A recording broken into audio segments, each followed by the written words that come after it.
Hi, this is Rob Polenick of Brutal Iron Gym. Today's workout was chest and triceps.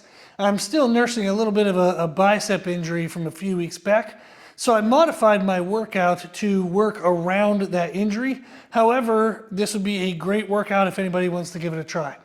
I started with chest isolations, so cable crossovers, before I did presses. This is a technique I use for myself and for clients to help promote better chest growth in our chest workouts. If you do an isolation before a compound, it helps to pre-fatigue the chest. So then when you go into any kind of press, the chest gets pushed deeper into muscular fatigue and failure during that compound movement, and you can actually get a better growth response. So I did cable crossovers. I ended up doing 8 total working sets, which is a lot, but I did more than I normally would due to the bicep injury. On each of the sets, I kept more reps in reserve, RIR.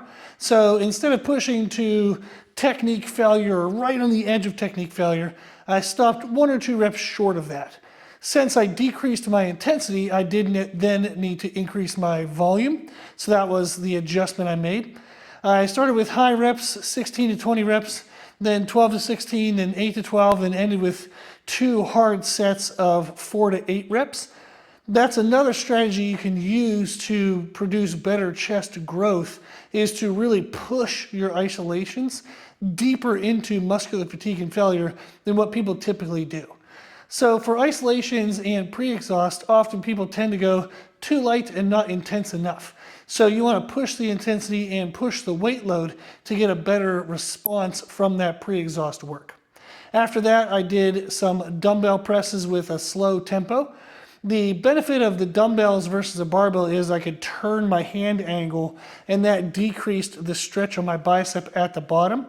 And then also that allowed me to vary my hand width throughout the set. So at the bottom I could go a little bit wider, and then as I pressed up I could squeeze a little bit closer together, and I could create a little bit of an arc in my motion, whereas if I was using a barbell, my hands are the same distance the whole way up and down. That does emphasize more tricep, whereas if you're able to modify your hand width during the movement, you can actually better isolate your chest. For that, I did slow tempo, so that way I could really feel the chest loading and stretching on the way down, and feel the chest squeezing and contracting on the way up. I then finished with a mechanical drop set for triceps.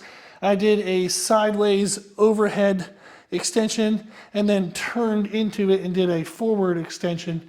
The sideways position is much harder, so I could reach fatigue and failure in that position, but then change my body, change the mechanical position, hence the mechanical drop set, to a stronger position, which would be facing towards the direction I'm pushing, and then I could push that muscle further into failure. So that was a great technique just to kind of get some extra intensity and extra fun into my tricep work. So that's what I did for my chest and triceps. It was a great way for me to work around my bicep injury. However, as I mentioned, it would be a great workout for anyone looking to grow their chest and triceps. So if you give it a try, I hope you enjoy it, and thank you for watching.